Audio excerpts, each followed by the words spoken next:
should turn off the AC. All right.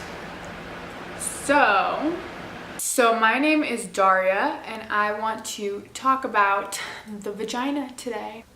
The vagina. The vagina. The vagina. The vagina. Oh, the vagina. What a wonderful thing. But not just the vagina. More specifically today, I want to talk about interstitial cystitis, otherwise known as IC. I'm just going to be telling you my story and kind of what the hell is up with it, because I just haven't seen a whole lot of it in, actual scientific research, and I know that there aren't a whole lot of doctors out there that specialize in it, nor that even really know how to treat it. I want to find out if there's other people out there that are dealing with the same thing that I am dealing with, or that I have dealt with, although I have not cured the issue here. I do have a few tips and a couple different things that I want to talk about. All of my information comes from my own research and my own experience, so hopefully some of you guys can either take this with you if you are dealing with IC yourself or think that you might be. I know that I honestly got more information from one person on YouTube than I did anywhere else.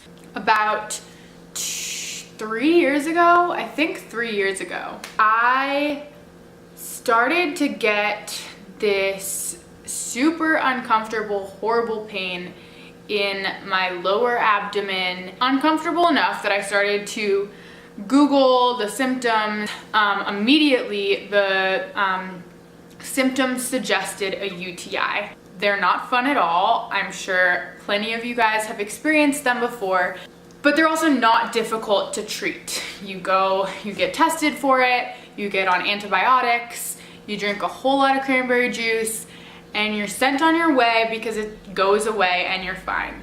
I think the first time I went in, I didn't have a UTI. They treated me for it anyways, so I was put on the antibiotics, which by the way is actually very harmful for your body. Doctor calls me later, you don't have a UTI, stop taking the antibiotics right away. Did that. Okay, but I don't have a UTI, so what the fuck do I have? Actual possibilities are that I do have high leukocytes, high white blood cells, but not high enough to suggest a UTI specifically.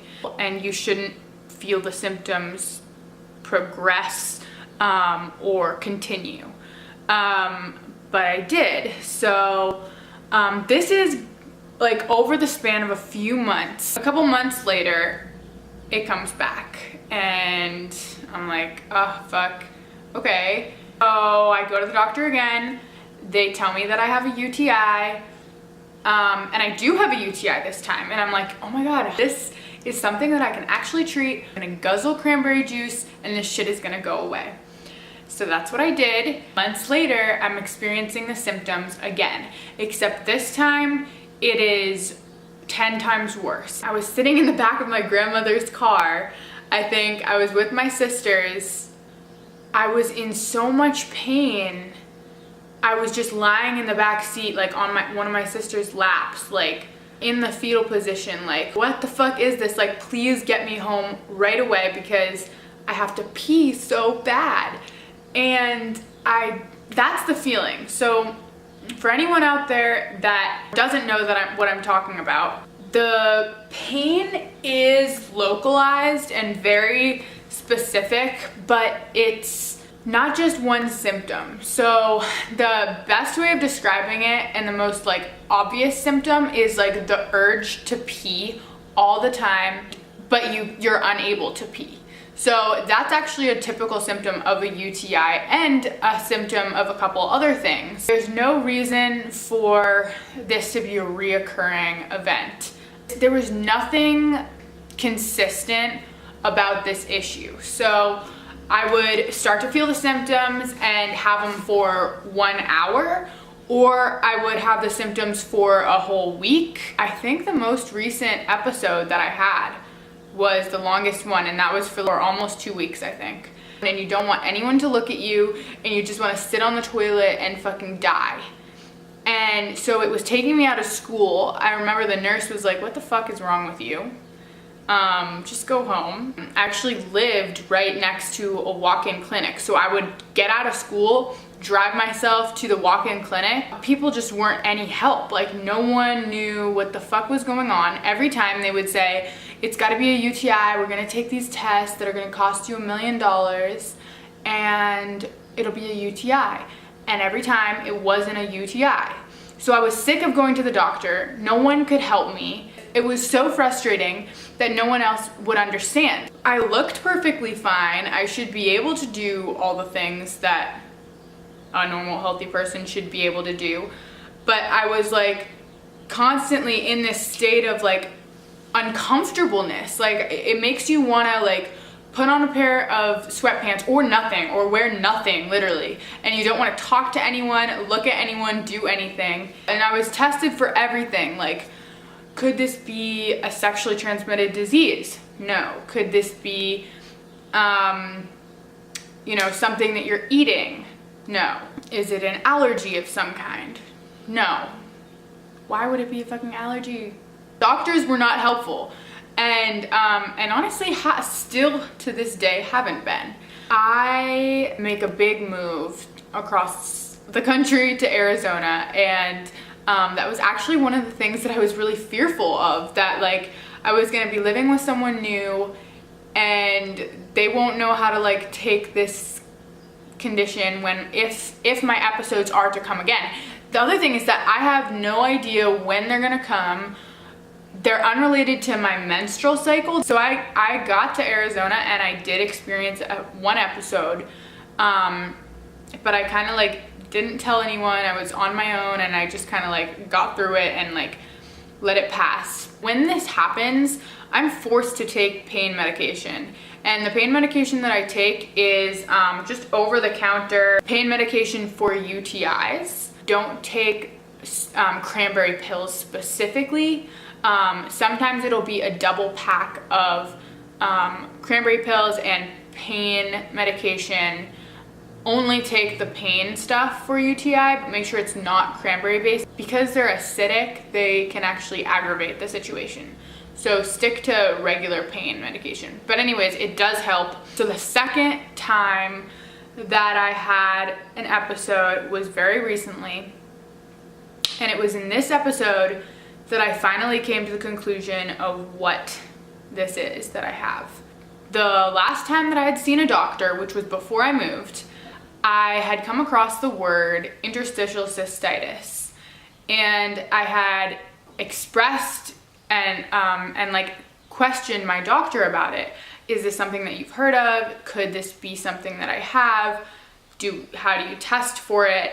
And pretty much they said, no, that's not what you have.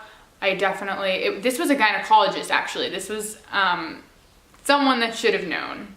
She didn't test me for it. When this most recent episode came along, it was so bad that I spent like hours, no joke, sitting on the toilet. I'm unable to urinate for the most part. I'm just sitting there and I'm on my phone Googling frantically, like, what the fuck is wrong with me? What is wrong with me? I can't do this anymore because I'm out of work. I can't exercise. I can't do shit. I can't like sleep. Oh my God, that was actually, honestly, that was the worst part of this most recent episode, was that all night I'm like up and, you know, it's keeping my boyfriend up. Like, it was horrible. So finally, I come back to the words interstitial cystitis and I start to look deeper. What does this actually mean? Could this be something that I have? What is interstitial cystitis? Interstitial cystitis, also known as chronic painful bladder syndrome. Yes, it is a chronic disease, painful bladder condition. This is a serious ass matter. Essentially what's happening with it is your bladder is holding pee after your kidneys have already filtered the liquids. So another kind of part of what's happening is it's actually neurological to some degree. When your brain sends nerve signals to your bladder to contract, essentially they squeeze and that allows you to pee. In an IC bladder, those signals are, for whatever reason, firing when they shouldn't be. There's a disconnect from the bladder to the brain. It's basically sending pain signals over and over again and triggering the same signal that you would feel, a normal healthy person would feel when they have to go pee. So even when I don't have to urinate, my brain is telling my body, you have to urinate, you have to urinate. And that can become super aggravating to your entire urinary tract system. One thing that makes it very difficult to diagnose is that it looks different for different people. They will experience flare-ups at different times, at different lengths, and their symptoms can actually look different. Which does make it very difficult for doctors to diagnose without doing a test. The other thing is that the two tests that doctors do utilize aren't always correct. So there are two ways to test for IC. The first is by doing a cystoscopy, utilizing a camera. Basically, you are looking for cysts or ulcers. Obviously, that can rule out cancer, which is really good. If your gynecologist or your doctor finds an ulcer and you are, claiming all of the symptoms that are generally related with interstitial cystitis, then yes, they're likely going to diagnose you with it, but it's not like a yes or a no pregnancy test. One of the other ways they test you for it is through a potassium sensitivity test. Basically, this is horrible. It sounds horrible at least, but a gynecologist will insert two different liquids into your bladder. The first being high amounts of potassium, and the second being probably a water solvent of some kind, and have you essentially rate your pain from a scale of 1 to 5, and depending on how horrible you claim the pain to be due to the levels of potassium that are inside your bladder, a doctor can suggest interstitial cystitis. God, that sounds fucking horrible and demented. Both of those tests are not black and white. In my opinion, I kind of feel like if you can't specifically label a condition, then how can you call it chronic? And how can you call it incurable? Like I said before, there are tons of stories about women who believed that they had an IC and cured it through more of a holistic approach. But all around, this shit is really fucking confusing and really difficult. It's so uncomfortable. Let's get to the real shit here. I want to talk about just a few things that really helped me. Number one, marijuana.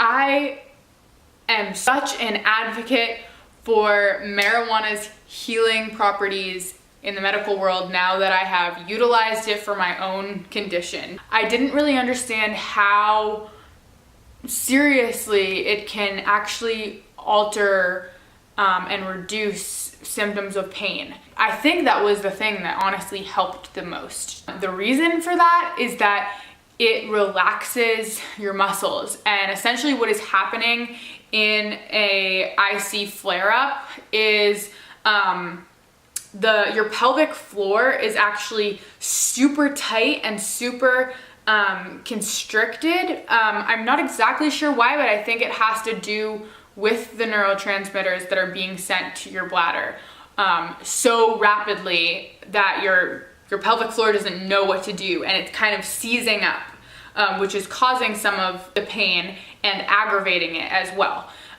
So in order to kind of relieve and allow your pelvic floor to drop, first, marijuana relaxes that. Secondly, meditating was actually a huge thing for me as well. There are actual exercises that you can Google to specifically help drop your pelvic floor and relax it. So I did like try a couple of those, but supplementary to them, and I think even more helpful, finding a peaceful place, whether you're alone or you're with someone. For me, like, I just wanted to be alone when it was kind of stressful to be around other people. So like, I would put in my headphones and put on some lo-fi hip hop or like classical music and focus my breathing on my pelvic floor and like allowing it to relax, and my legs to relax, and my stomach, my abdominal muscles, everything to just kind of slow down. And I was kind of trying to breathe into it, and that actually helped a lot. Honestly, I can't say that I have stuck with this diet. I haven't felt any symptoms so far, so I think I have to address it. I mean, I cut out acidity from my diet. I had heard from many people that that was a really good way to reduce the symptoms and to actually cure IC. Every gynecologist is going to tell you that it's uncurable, but there are many cases of women who have cured this mostly through diet. And so specifically through eating an alkaline diet and alkalizing their entire body. I did do that for probably a month. It's pretty difficult. Definitely if you're eating inflammatory foods or highly acidic foods, processed foods, that's not going to be good for these conditions. I'm like very skeptical, and although I've not felt even a small amount of the symptoms since my last episode, it's only been a few months, and until like I don't see symptoms for a few years, I probably won't admit to having ridded myself of it. After like going through this most recent episode and kind of like really diving into the research about IC and about treating it, I do feel better equipped to deal with it next time. Now I have like my go-to like diet that I will go on to. I have my go-to like healing stuff and kind of symptomatically treat it. I would really encourage anyone who feels like this might be something that they are going through to try a few of these things out. The last thing that I'm gonna say is that acupuncture actually helped.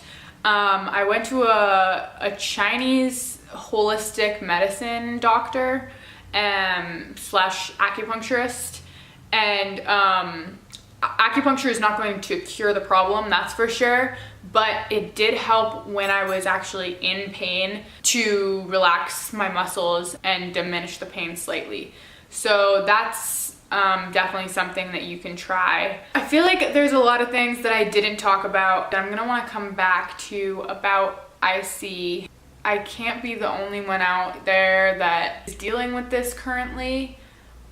It's not fun at all, and I really hope that those of you who are dealing with it currently can figure out ways to cope with it that work for you. I know that it's super personal and individualized, and it's something that you might not want to talk about with your family members, but it's so important to, because it's not fun to do this on your own. You're gonna need some kind of a support team if this is something that's going to continue to affect your life. As of right now, like, I don't believe that I've cured my problem, so I just want to help better equip anyone who could be going through this or who may in the future. So let me know if you guys have any questions about it. Would definitely be interested in talking about the alkaline diet. The female reproductive system is something that we don't talk about enough, and that should be more of an open conversation, and it shouldn't be something that we're afraid to talk about. So, you know, let's start it here. Anyways, thank you guys for joining me today. Is that all? Let's call that a day. Peace out, you two.